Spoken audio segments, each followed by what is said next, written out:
Hello guys, ఈ మన 30 days earning ఛాలెంజ్లో ఇది డే 29 అండి. నేను 29, 30ని ఈ 2 డేస్ని అయితే నేను ఫుల్గా రికార్డింగ్ చేయట్లేదు. ఎందుకంటే మీకు ఈ 28 డేస్ చూపెట్టా కదా ఎంత ఎర్న్ చేసా ఏందనేది. ఇప్పుడు ఏంటంటే నేను ఒక ఆర్డర్ని మనం ఎలా యాక్సెప్ట్ చేయాలి అండ్ హౌస్ని ఎలా ఐడెంటిఫై చేసుకోవాలి, అక్కడ వెళ్ళి ఆర్డర్ ఏదైనా ఇష్యూ వచ్చినా ఎలా దానికి సాల్వ్ చేయాలి ఏందనేది నేను ఒక ఆర్డర్ని అయితే క్లియర్ కట్గా చూపిస్తా. ఒక 5 to 6 మినిట్స్లో క్లియర్ కట్గా మన ఆర్డర్ తీసుకొని ఎలా స్టార్ట్ డెలివరీ కొట్టి అక్కడ వెళ్ళి లొకేషన్ ఎలా ఐడెంటిఫై చేసుకోవాలి, స్ట్రీట్ కానివ్వండి, హౌస్ కానివ్వండి ఎలా ఐడెంటిఫై చేయాలో నేను చూపిస్తాను ఈ వీడియోలో.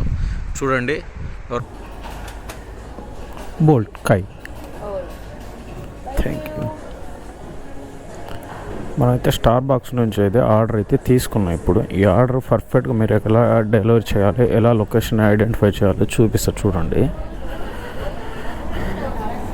మీకు రెస్టారెంట్ లొకేషన్ ఎగ్జాక్ట్లీ ఎక్కడనే ఉంటుంది. ఒక 2-3 రెస్టారెంట్ ఎక్కడైనా తగలొచ్చు.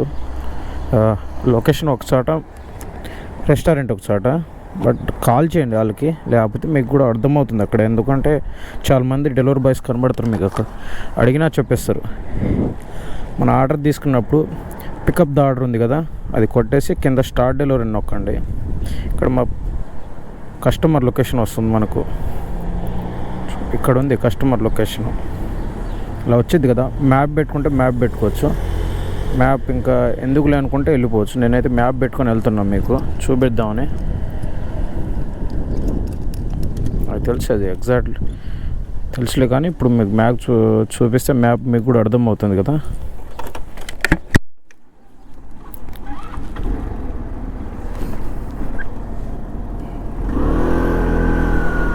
చూసుకోండి, మనం వస్తున్నాయా వెహికల్స్ అయితే. వాటర్ ఫాల్ రౌండ్ ఒకటి కాడ ఉన్నాం మనం. మెయిన్ హైకోర్ట్ ఇది, కోర్ట్ బ్యాక్ సైడ్లో మనం తీసుకుంది.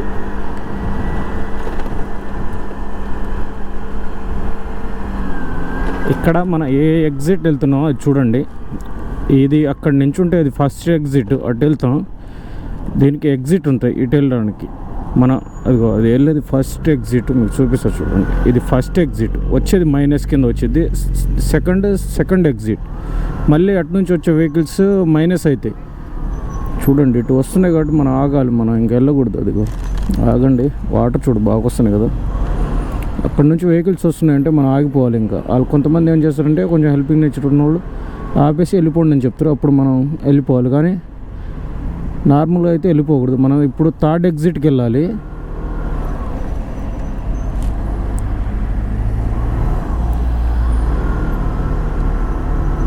ఓకే, ఇది ఫస్ట్ ఎగ్జిట్, ఇది మైనస్. ఇది సెకండ్ ఎగ్జిట్, ఇది మళ్ళీ మైనస్. మనం వెళ్ళేది థర్డ్ ఎగ్జిట్. నెక్స్ట్ వెళ్ళేది ఫోర్త్ ఎగ్జిట్. మళ్ళీ మన రిటర్న్ వచ్చేది మైనస్ కింద తీసుకోవాలి, కానీ ప్లస్ కింద తీసుకోకూడదు. ఇప్పుడు మనం స్ట్రైట్కి వెళ్ళిపోతే ఇంక మనం వెళ్ళిపోతాం.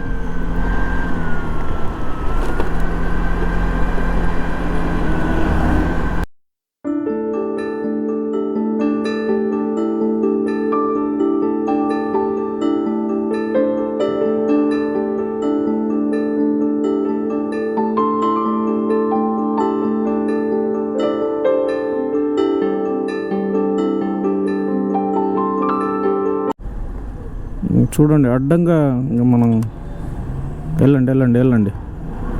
పాప భలే ఉంది, అందుకనే ఇచ్చా. అప్పుడప్పుడు ఇస్తూ ఉండాలి అలాంటి హెల్పింగ్ నేచర్. మళ్ళీ ఇప్పుడు మనం లెఫ్ట్ వెళ్ళాలి కదా, మన లెఫ్ట్ వెళ్ళి మనం నించోవాలి. మన లెఫ్ట్లో ఇది స్ట్రైట్ వెళ్ళిపోతారు. దాంట్లో పక్కన వాళ్ళు రైట్ వెళ్ళేవాళ్ళు వాళ్ళు. మనమేమో స్ట్రైట్ వెళ్ళాలి కాబట్టి ముందుకెళ్ళి లెఫ్ట్ తీసుకోవాలి. కాబట్టి ఇక్కడ నుంచి ఇది ఎలక్ట్రా స్కూటీ, ఆయన తోలేది.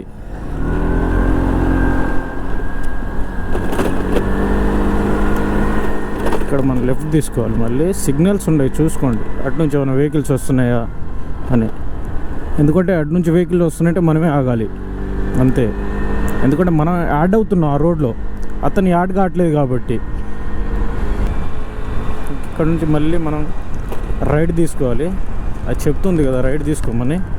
రైట్ తీసుకోవాలంటే ఇక్కడ వచ్చి మార్జిన్లో నించోండి. మనం రైట్ తీసుకున్న తర్వాత ఈ వెహికల్ లోడు తీసుకోవాలి, ఎందుకంటే అతను ఆగాలి అంతే. అది ఎందుకు ఆగాలంటే దానికి ఏదో ఉంది సంథింగ్, నాకు గుర్తురాలి ఆ టయానికి మీకు చెప్పాలన్నా.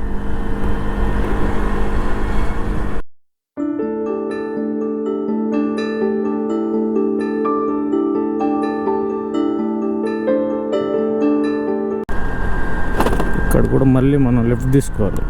ఇక్కడ మార్జిన్ ఉంటుంది, మార్జిన్ చూసుకోండి. ఇక్కడ మార్జిన్ చూసుకొని ఏమన్నా రాకపోతేనే వెళ్ళండి, ఎటు పడితే అటు. లేకపోతే మార్జిన్ చూసుకోకుండా ఎటు పడితే అటు వెళ్తే మనం ఎటు పడితే అటు వెళ్ళాలి. మళ్ళీ రైట్ తీసుకోవాలంటే మధ్యలో వచ్చి నిలబడాలి. అప్పుడే ఆ ఇండికేట్ ఎన్నుకోవడం ఎవరికైనా అర్థమయ్యేది. మన ఇండియాలో ఈ సైడ్కి నించోడి, నేను ఈ పక్క వెళ్ళాలని చేతులు అలా ఊపడం అలా చేయకూడదు. మన సెంటర్లో నిలబడాలి రోడ్ని.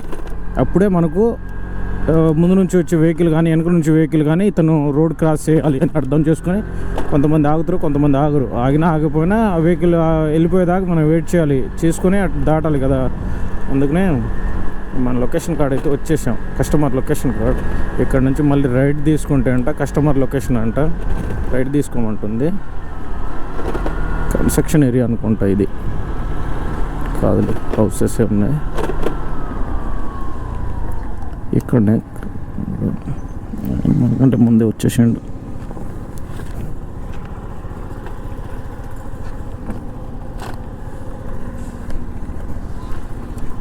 Thank you.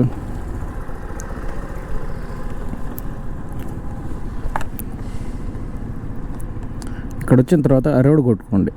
ఇక్కడ మనకు అపార్ట్మెంట్ కానీ అలాంటి మెన్షన్ చేస్తారు వీళ్ళు, హౌస్ నెంబర్ కానీ అలాంటి మెన్షన్ చేస్తారు. ఇటు సైడ్లో మొత్తం బేస్ సంఖ్యలు, ఇటు సంఖ్యలు రైట్ సైడ్లో మొత్తం బేస్ సంఖ్యలు, లెఫ్ట్ సైడ్లో మొత్తం సరి సంఖ్యలు ఉంటాయి, హౌస్ నెంబర్స్ కానివ్వండి ఏదైనా కానివ్వండి. ఇక్కడ వచ్చిన తర్వాత మీకు కస్టమర్ ఫోన్ ఇక్కడ కాల్ కనబడుతుంది కదా, అది కాల్ చేస్తే కస్టమర్ కాల్ వెళ్ళిద్ది.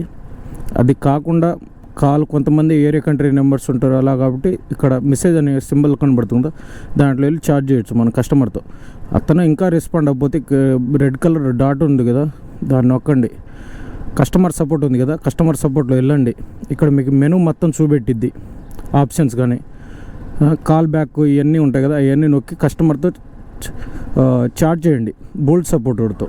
అప్పుడు సపోర్టర్తో చార్జ్ చేస్తే నేను కస్టమర్ లొకేషన్ అవుట్ సైడ్లో ఉన్నాను, కస్టమర్ నా ఫోన్ రెస్పాండ్ అవ్వట్లేదు అని చెప్పిస్తే ఇంకా అతను ఫోన్ చేస్తాడు. ఒకసారి అతను ఆల్ చేస్తారు, ఆల్ చేసినప్పుడు వాళ్ళు కూడా ట్రై చేస్తారు. ఫోన్ కలవకపోతే ఇంకా నువ్వు డెలివరీ కొట్టి వెళ్ళిపోవు అని చెప్పేస్తారు నీకు, అంతే. క్యాష్ ఆర్డర్ అనుకో 0 ప్రెస్ చేసే అంటారు, 0 కొట్టి మనం వెళ్ళిపోవాలి. ఇంకా ఆ ఫుడ్ మనం తీసుకొని ఇంక తినేయడమే. ఇంకా పెద్ద పెద్ద ఆర్డర్లు అయితే ఇంక పండగ చేసుకోవడం, దీపావళి పండుగ, సంక్రాంతి పండుగ చాలాసార్లు అయితే ఇలా. కొంతమంది ఫేక్ ఆర్డర్స్ పెట్టేస్తారు, అది ఇది. ఈ ఆర్డర్ అయితే ఇలా. ఇంకా నెక్స్ట్ ఇంకో 1-2 ఆర్డర్స్ కూడా చూపిస్తా చూడండి. ఇక్కడ పైన కొండపైన ఒక ఆర్డర్ వేయడానికి వచ్చా, ఎలా ఉందో కింద వెదర్ కానివ్వండి, పైనుంచి హౌసెస్ కానివ్వండి, విల్లాస్ కానివ్వండి, ఒకే టైప్లో ఎలా ఉన్నాయో భలే ఉన్నాయి కదా. బీచ్ కనబడుతుంది అటు, అది హైవే వెళ్ళేది కనబడేది వెహికల్స్ చూడండి ఎలా ఉన్నాయో.